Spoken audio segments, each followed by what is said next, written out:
I did not expect that in 2022, I would be telling you that the Odysseus is the strongest flagship in Infinite Galaxy, but here I am telling you the Odysseus is the strongest flagship in Infinite Galaxy, and the thing you're going to pair it with is the Artemis. Stick around in this video to get the full breakdown on why it is that this is the god tier combo better than anything else I have encountered in the game, not by a little, by a lot, and I might be wrong, but until I see it, and until it's proven to me otherwise, Odysseus Artemis is where it's at.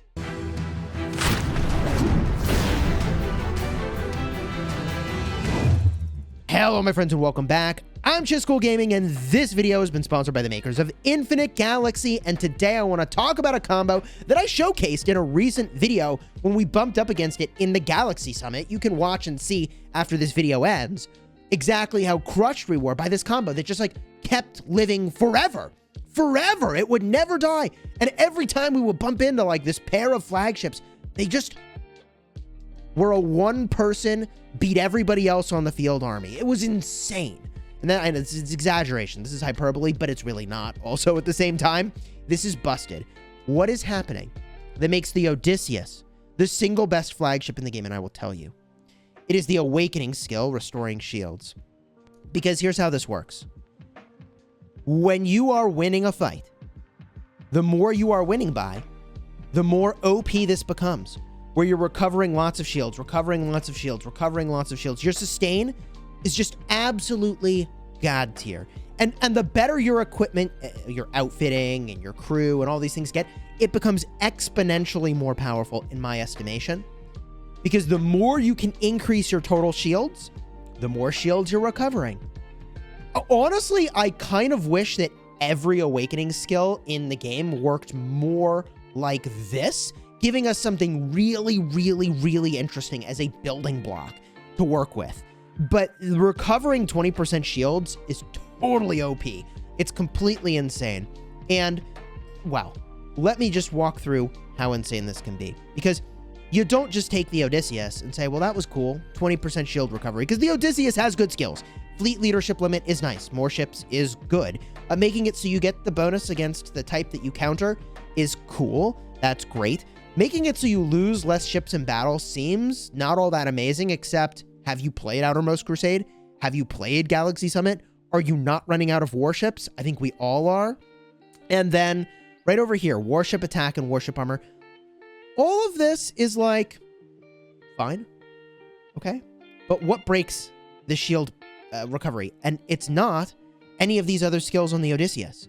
It's the Artemis that breaks your shield recovery. Because the Artemis brings with it a bunch of tankiness. So when your shields are down, you have a lot of survivability. You got a lot of armor. You got a lot of armor again. But then, boom, 151% shields. Boom, another 151% shields. Boom, 75.6% hit points. Oh, and by the way, you trigger more armor, so you get more tanky, so you lose less warships, and then you recover shields on them. GG, bro. I don't know if maybe the Odysseus is just broken, straight broken, and not scaling down appropriately with the number of warships that are in the tussle with you in a brawl. But the 20% shield recovery is just completely, it's just busted good right now. If it's not actually literally broken, it's just very strong. Strong to the point that I think this is the best combo in the game. And I did not stutter. It's just that freaking good. See for yourself. Watch the video. Okay? Where we're getting crushed by it. It's unbelievable. Man, my warships are pretty good. My flagships are pretty good. And my Artemis Titan couldn't handle it. Now, in fairness, there's some things I could do to improve my punchiness on my main stuff. I get it. But this is a combo I aspire to move into. Okay? It's with the Odysseus. I already have the Artemis. It's all set up. I just got to get the Odysseus in fighting shape. Now, what does fighting shape look like? And there are things you can do to massively improve beyond just the right flagship pairing. That includes making all of your outfitting on the defensive slots extra shields. Just go all in on shields, baby. You want the absolute maximum quantity of shields you can get. So when you recover 20%, and I don't know for a fact that it works this way, but I'm pretty sure it works this way, which is why I'm recommending it. You just get a ton of recovery, which is gangbuster. And when I looked, by the way, I was like, man, does any other flagship have shields? in the same way that the Artemis does. And that's not true. There isn't one. Athena doesn't have it. Prometheus, that's not, you don't use that for PvP. Poseidon has got warship hit points, armor. Okay, 75% shields is cool, but like not nearly as good as the Artemis, right? Like there isn't actually another flagship here. I might have mixed up flagship and warship earlier. GG on Chisgule. But like, I don't see another flagship here that has the crazy shield boosting that the Artemis does, right? And this is why it's just so completely busted, is you can get more shields than you can possibly imagine here. And no, I don't think the Cyclops is going to be giving me shields, right? So that's where it's at with the freaking Artemis, man. It's so tanky. Okay. Now, I mentioned that the outfitting is really important. There's more that you can do. The captains are also very crucial. If I make my way to the crew real quick, there's a couple very, very, very top tier choices. And if you were going to sacrifice the strength of the rest of your warships in order to put these captains in play, it could be worth it. Let me show you the captains that are absolutely OP. Yiling Ding gives you warship armor, another 71.3% shields at the max level, and also 49% warship hit points. Use her as a captain, and my god, man, that's just completely OP. And I'm not done, because there's another captain you could use that would be completely freaking busted. Rubia von Hessen, giving you 142.8% shields. Let's go. And, oh yeah, 98% armor. So you just live forever. So you put those two as captains, and here's the thing. In the Outermost Crusade, the way that this all works now is you have like a captain of the garrison, of the thing that's getting attacked. You have a sort of captain fleet, I guess flagship player for when things are getting rallied. So like all of the strength of the armies that are battling are elevated to the strength of the best fleet that's there, which means, sure, you're sacrificing the strength of your other fleets by taking commanders that are universally, or I guess crew members that are universally good. Like you could just put them in your spaceport, and for all your flagship combos, you're getting a lot of benefit, which is why I like them in this position. That's how I use them in my wartime crew. In fact, money where my mouth is, right? We flip to the wartime crew. That's where I have them. However, I can see a lot of value to having one pair that's busted for having just the strongest fleet on the board. Now, for most players, though, you know, like, that's not the position that you're in, and you don't have to worry about that. That's, like, the whale's job to go and set that up for you, right? So for most people, probably some better combos for your flagship there, depending on what you're doing and how many fleets you're running and what their composition is you could consider a commander like, or a crew member like Paul Malthus, who, as a captain, pretty good. 71.3% warship hit points and another 195% armor at max. I mean, I get most people aren't going to have a max. I understand that, okay? But that could be pretty legit. Also, I just think a generally very, very good captain is Laura.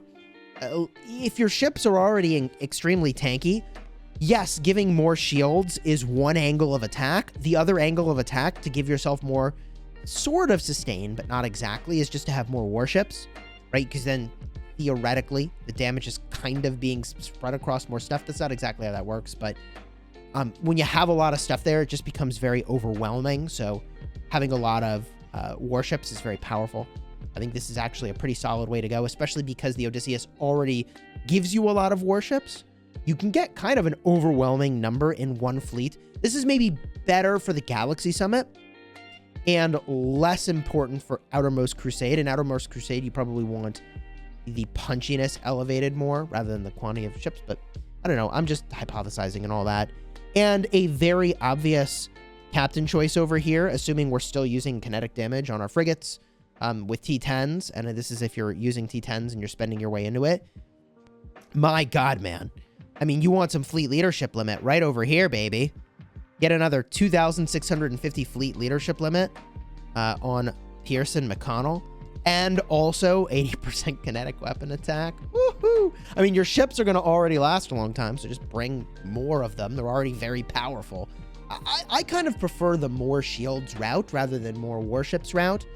But I like going all in on one play, so probably you go in either on the Pearson plus Laura combo, or you move in on the extra shields combo with Yling Ding and then Rubia von Hessen. I think that would be pretty good. I don't think there's an epic crew member who actually gives you shields, which I find surprising. So, developers, if you're listening, there's an opportunity here to bring in an epic crew member that does warship shields. That would be kind of cool. I'm not aware of that. If I'm just missing out on that, by the way, I know we have armor over here, okay, with Robbie Sonny Nicholas, but shields is what you want to stack crazy, crazy amounts of, and I'm not aware of just any other way to get warship shields besides those crew members that I shared. So again, leave a comment if there's something I missed with some crew members that you think would be pretty good. Here's armor again, but I'm looking for shields, not armor, and I just don't think there's actually a captain out there for that. One other consideration for laser, this is laser weapons, it's Molly Mayer. When you have T9s, you could consider Bruno for damage as like kind of an alternative, warship attack and missile weapon attack. However, all of that could change in the future when you can change your warship's weapon typing. I guess at this point, I've conveyed the majority of what I need to convey here, that like, you can do some really, really busted stuff. Now, if you are going this route of having just like the shields through the roof, I would encourage you to look for all of the places that you can get shields. Like, I missed it over here. So in the tech tree, I don't even have these points because I picked up total warship armor instead. That might in and of itself be a mistake, but if you are using the Odysseus as one of your premium combos, then you just, everywhere you can get shields, you need to be looking. Wait a minute, did I get the shields? Here's more shields. Not, technically, I like this more than the other one. Technically, this is overall better than the lower level ability, I think. Is that right? Oh, maybe not. I don't know. If you're able to restore shields, like everywhere you can get it, you should just be hunting and seeing, does this give me shields? Well, this is for non-players. Okay, doesn't matter. But at every single spot, oh, here's one. More warship shields. Get it wherever you can get it. That includes in your core module.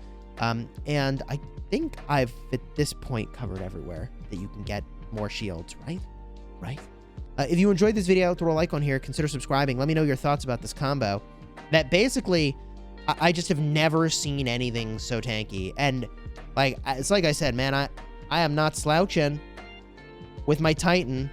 I am not slouching with my Artemis, right? Like, this is pretty decent setup. I know there's further optimizations you could make, but I'm moving in on the Odysseus, man. And I don't know at what point I'll switch over to using it as the sort of primary setup, but I think in the future, that'll free up the Titan to go somewhere else. And I'll want to find something really tanky to pair it with. Maybe I'll go Titan Poseidon as like a really solid play. That gives me just like a lot of tank and a lot of punch. The two together is what I was trying to accomplish with the Artemis originally. But then I'll have to figure out who gets paired with the Hades and creates this whole trickle problem of where are you going to put things. And, you know, one consideration for a player that is obviously not spending in the game would be to use the Odysseus, if that's your one legendary flagship, and then pair that with the Orion as an epic equivalent, I mean, ish, right, to the Artemis. Obviously, the legendary is going to be better, and again, don't mind about all this stuff here. I use T9s with this, okay? Take it easy. But that's why I got missile weapons. But if I just get a look over here, right, like armor, shields, it does the same thing, right? Same thing as the Artemis. If you enjoyed the video, throw a like on here, consider subscribing. Let me know your thinking on what the best flagship combinations are. What else is there? What am I missing? I'll make a tier list. I'll update it. Let me know. And until next time, you have fun smashing your enemies.